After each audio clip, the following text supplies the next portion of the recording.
excited I am. We are actually here at Darlina's Succulent Garden located in Vallejo, California.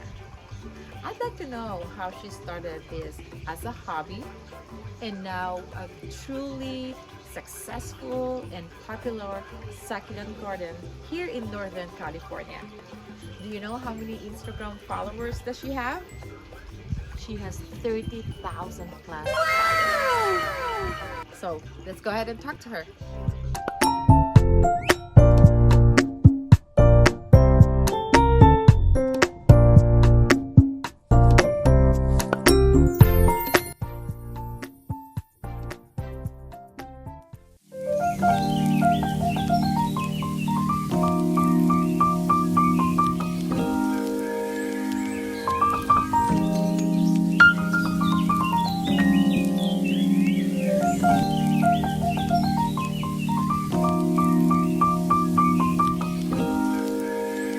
Hello everyone, it's Annette of Do What You Love here in Northern California.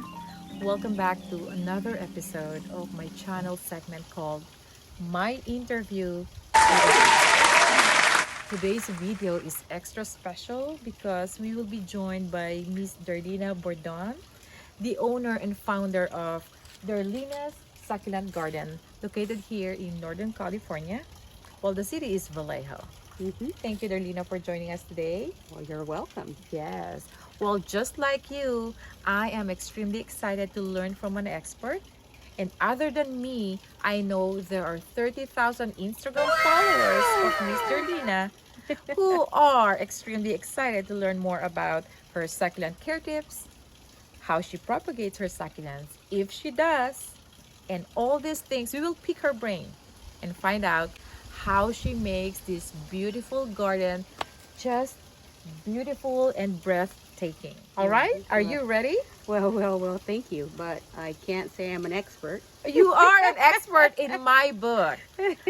All right. You know what? This will definitely be the first question before I throw 1 million questions to you. Go ahead. Can you please share with us how it all started as a hobby and now a thriving succulent garden? Well, I call it a hobby gone wild. I like that word. I don't think it's just one particular incident that caused me to get interested in succulents. There's many different reasons why I fell in love with succulents and gardening in general. My background is in occupational therapy, so I needed something at the time. I needed something to kind of give me some therapy and just to be able to quiet the noise in my brain from the busyness of life. And one thing that I discovered is gardening is super therapeutic. That was a time that I could get connected to my spirit, get grounded when I feel ungrounded, and just having your hands in dirt. It was just so therapeutic. That is true. That is true. And one thing led to another. The next thing I know, 7 years later, I have, boom, a big garden. A big garden. No, I don't call this a big garden. I call this like a place of haven. That's what I call this garden. It is my succulent oasis, where when I'm stressed, I come out. There's a funny thing about it. My husband, Raul, he did not want to put lights out for me in the garden because he thinks that I will never go back inside the house. And it's almost true, Nanette. It is almost true. But I learned on my own. I started using headlights. Oh my God. And it could be 1:30 in the morning and you'll find me in the garden at times. I totally believe you. And some of you can definitely relate. Sometimes you just find yourself in the zone and no one can stop you, and before you know it, it's already dark and no, I still want the daylight. But anyway, that's right. We can go on and on, but I would like to start us with the question and answer portion. I have so many questions for you, and I hope you're ready. Yes, yes. So this one might be a difficult question for you because I don't know how you're going to answer this.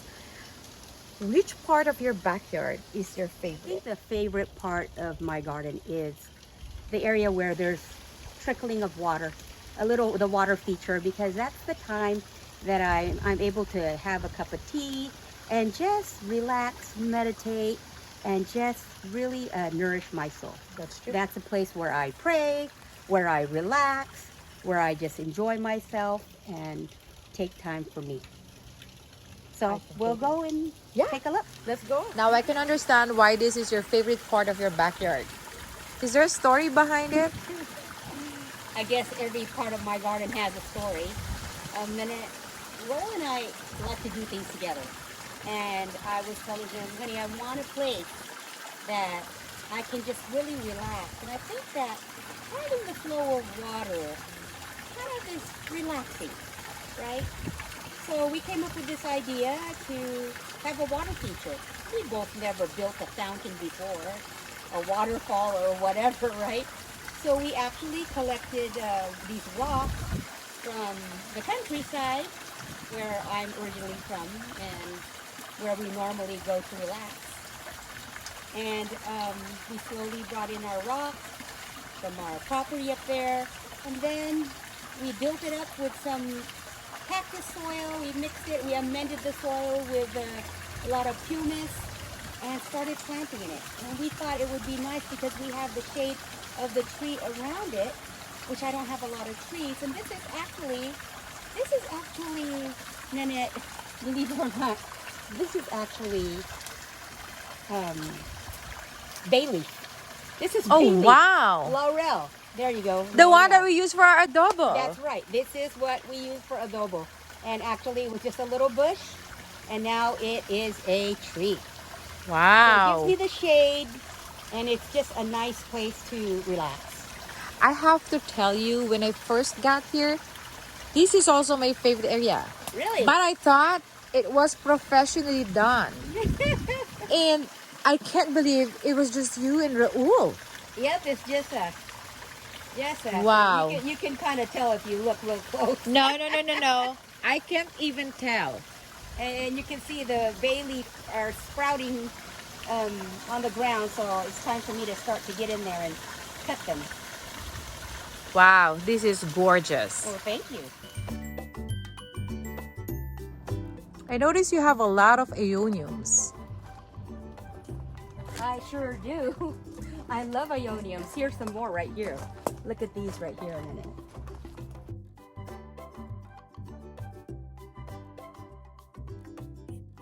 Aeoniums are actually now asleep. These are winter growers, and I have to laugh because a lot of my customers tell me stories about aeoniums. What happens is Aeonium plant is the most common plant that I've learned that gets tossed away. Oh no. Complain that their husband tossed them away during the summer because they think that they are dead. But actually they're sound asleep. So these are on the way to sleeping. They start to cup and they close themselves like that to protect themselves. And then their leaves start to turn brown and they start to become yellow. And that's when husbands or people who don't know think that they're dead and toss them out. So I love to educate people on aeoniums. It's kind of like a bear. You don't wake it up when it's asleep. So, you know, I withhold watering during the summer and do not water at all during the summer months. You know what? I remember you told me about that the other day when I visited you. So when I came home on that day, I didn't bother to water my aeoniums because I was like, oh, Darlina said they are sleeping. Yeah. So I left them alone. Look how gnarly they look. I know. Do you propagate this? I certainly do. There's, you know, of course, now is not the ideal time to propagate them because they're winter growers in spring. You can propagate them then. You can actually cut them and propagate it that way. And when you cut, you'll see the babies will grow on the stem like this. Another way I like, especially if I have rare plants and I don't have a lot and I might have just, you know, single rosettes, I mutilate them. So this is a way, let me give you an example of mutilation. I go in the center, right this, And I just take that center part out, kind of like that. It's kind of like a sacrifice if you only have a few aeoniums. You have to be a little bit gutsy. And I break that part. And the aeonium says, oh my gosh, I'm broken. You know, I'm dying, I'm dying. I need to like make sure my species is alive. And what it does, after a few weeks, kind of like, let me show you, maybe here. Here's one, kind of like that. You see? All the babies are coming out. Oh, wow. Just like that. So throughout my garden, you might see plants. Oh, look at this one right here. Can you see it? Let's see. All the little babies are around. You are correct. Yep, that's And what can you happens. repeat that type of propagation? again? You just mutilate the center, Mhm. right? And that's what happens. So I kind of go around in the garden during springtime, and the aeoniums, I give them a little, you know, especially the rare ones that I really like to propagate. Even on this side right here, let's take a look at this aeonium. Of course, this is more. I think I can give you a good example of that mutilation and what happened here. There you go. You see right there? And I'll show you a few more. I have to admit that this type of propagation is quite a new territory for me. Look at that one right there. Oh, yes. Look at how cute those babies are.